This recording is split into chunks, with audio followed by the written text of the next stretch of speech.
Bonjour et bienvenue, mon cher ami, ma sœur, dans cette belle aventure qu'est la vie.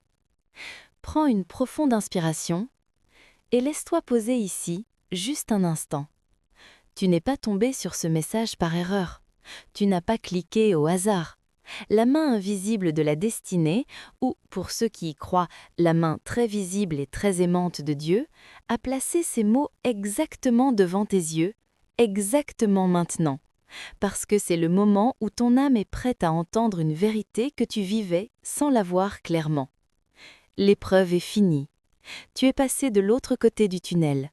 Tu te tiens debout, peut-être un peu essoufflé, peut-être avec quelques cicatrices visibles ou invisibles, mais debout, et infiniment plus fort que ce que ton miroir te renvoie aujourd'hui. Pourtant, très souvent, nous traversons la vie les yeux rivés sur l'extérieur. Le rythme effréné des jours, les notifications qui s'enchaînent, les titres alarmants qui défilent, le bruit constant qui remplit chaque silence. Et pendant ce temps-là, à l'intérieur de nous, quelque chose de magnifique s'est déjà produit. Mais nous ne l'avons pas remarqué. Nous attendons que la transformation arrive en fanfare, avec des explosions de lumière, des déclarations publiques, des changements spectaculaires que tout le monde applaudirait. Mais la vraie métamorphose, celle qui dure, celle qui transforme les eaux et non seulement la surface, avance presque toujours dans un murmure. Elle demande du recueillement pour être entendue. Elle demande du silence pour être reconnue. Elle demande que tu t'arrêtes, vraiment, assez longtemps pour sentir ce qui a déjà poussé en toi. Et quand tu fais enfin cette pause sacrée, quand tu laisses le bruit du monde s'éloigner ne serait-ce que quelques minutes, tu commences à réaliser: je n'ai pas raté ma transformation. Je n'ai pas été oublié. Je n'ai pas été mis de côté. Je n'ai simplement pas reconnu la forme qu'elle prenait, parce qu'elle n'est pas arrivée dans l'emballage dramatique que j'imaginais. Pense-y un instant, calmement. Quand nous prions pour recevoir plus de force, que fait souvent le ciel? Il nous place devant un obstacle qui semble insurmontable, précisément pour que nous découvrions la force qui dormait déjà en nous. Quand nous prions pour un amour plus grand, plus vrai, plus profond, la leçon arrive parfois par une perte, par un vide, par une rupture, afin que nous apprenions, peut-être pour la première fois, à remplir ce vide nous-mêmes, à nous aimer assez pour ne plus mendier l'amour ailleurs. Quand nous prions pour l'abondance, pour la provision, pour l'ouverture des portes, il arrive qu'une saison de manque, de restriction, de pas encore nous enveloppe, juste le temps qu'il faut pour que nous découvrions que la vraie richesse ne dépend pas de ce que nous possédons à l'extérieur, mais de la plénitude qui grandit à l'intérieur. C'est ainsi que le ciel enseigne. C'est ainsi que Dieu sculpte les vases destinés à porter de grandes choses.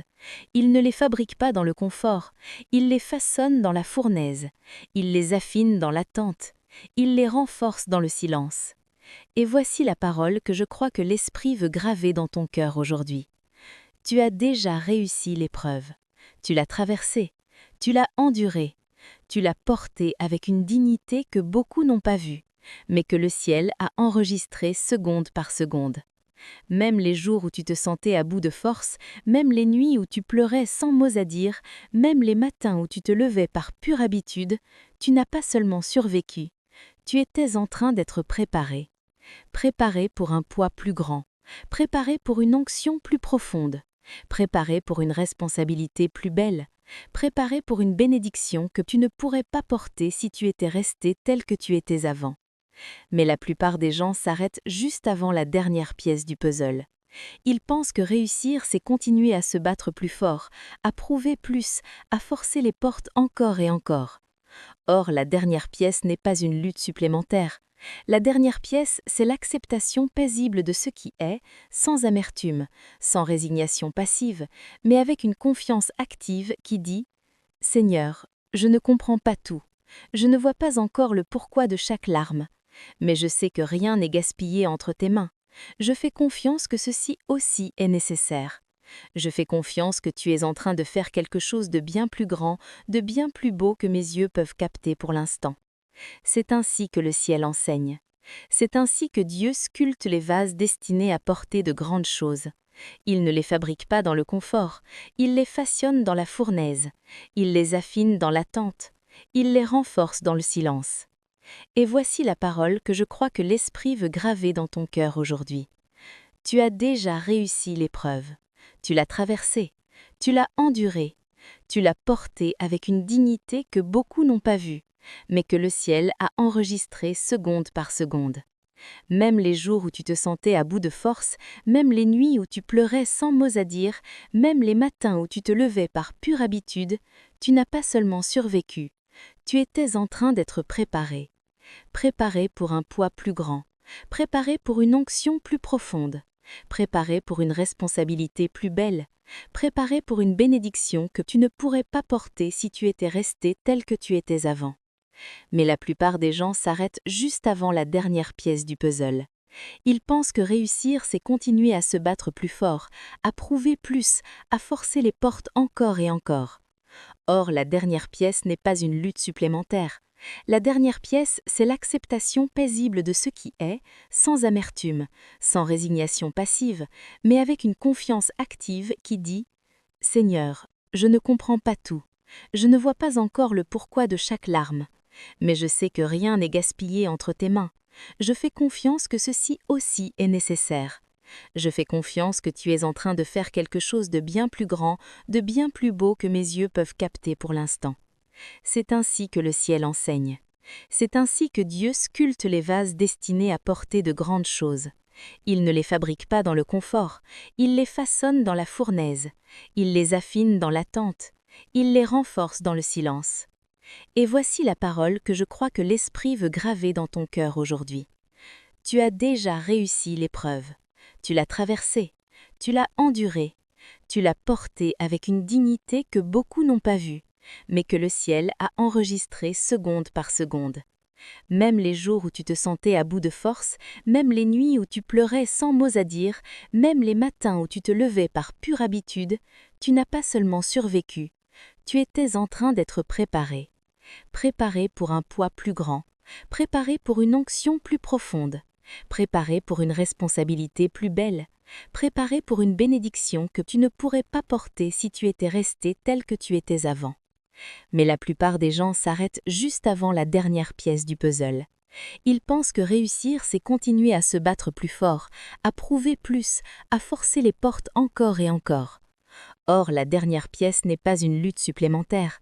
La dernière pièce, c'est l'acceptation paisible de ce qui est, sans amertume, sans résignation passive, mais avec une confiance active qui dit « Seigneur, je ne comprends pas tout, je ne vois pas encore le pourquoi de chaque larme, mais je sais que rien n'est gaspillé entre tes mains. Je fais confiance que ceci aussi est nécessaire. Je fais confiance que tu es en train de faire quelque chose de bien plus grand, de bien plus beau que mes yeux peuvent capter pour l'instant. » C'est ainsi que le ciel enseigne. C'est ainsi que Dieu sculpte les vases destinés à porter de grandes choses. Il ne les fabrique pas dans le confort, il les façonne dans la fournaise, il les affine dans l'attente, il les renforce dans le silence. Et voici la parole que je crois que l'Esprit veut graver dans ton cœur aujourd'hui. Tu as déjà réussi l'épreuve. Tu l'as traversée, tu l'as endurée, tu l'as portée avec une dignité que beaucoup n'ont pas vue, mais que le ciel a enregistrée seconde par seconde. Même les jours où tu te sentais à bout de force, même les nuits où tu pleurais sans mots à dire, même les matins où tu te levais par pure habitude, tu n'as pas seulement survécu, tu étais en train d'être préparé. Préparé pour un poids plus grand, préparé pour une onction plus profonde, préparé pour une responsabilité plus belle, préparé pour une bénédiction que tu ne pourrais pas porter si tu étais resté tel que tu étais avant. Mais la plupart des gens s'arrêtent juste avant la dernière pièce du puzzle. Ils pensent que réussir, c'est continuer à se battre plus fort, à prouver plus, à forcer les portes encore et encore. Or, la dernière pièce n'est pas une lutte supplémentaire.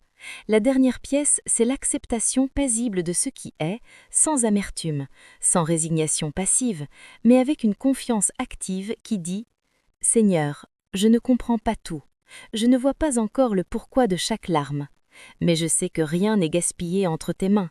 Je fais confiance que ceci aussi est nécessaire. Je fais confiance que tu es en train de faire quelque chose de bien plus grand, de bien plus beau que mes yeux peuvent capter pour l'instant. » C'est ainsi que le ciel enseigne. C'est ainsi que Dieu sculpte les vases destinés à porter de grandes choses.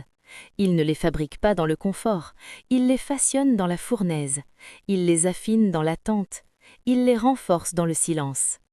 Et voici la parole que je crois que l'Esprit veut graver dans ton cœur aujourd'hui.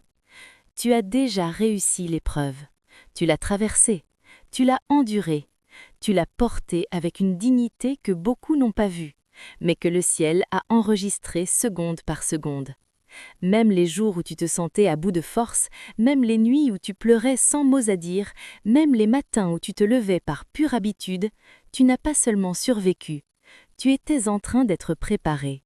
Préparé pour un poids plus grand, préparé pour une onction plus profonde, préparé pour une responsabilité plus belle, préparé pour une bénédiction que tu ne pourrais pas porter si tu étais resté tel que tu étais avant.